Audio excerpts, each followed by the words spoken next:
చాలా మందికి పిల్లలకి చెవులు ఎందుకు కుట్టిస్తారన్న విషయం చాలా మందికి తెలియదు. యాక్చువల్ గా ఎందుకు కుట్టిస్తారు అంటే, వేదంలో ఏం రాస్తుందంటే, మనిషి పుట్టినప్పటి నుంచి చనిపోయేంత వరకు అతని పేరు మీద అతనికి 16 పనులు జరగాలి.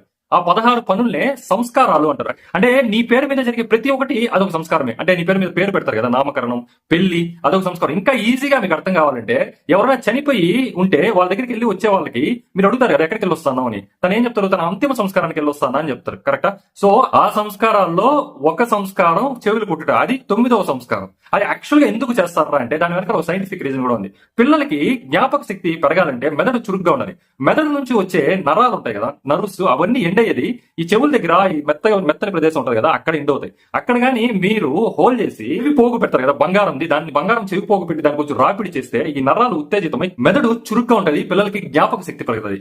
ఇది మీ ఫ్రెండ్స్ కి షేర్ చేయండి, తెలియని వాళ్ళకి తెలుస్తుంది. Thank you.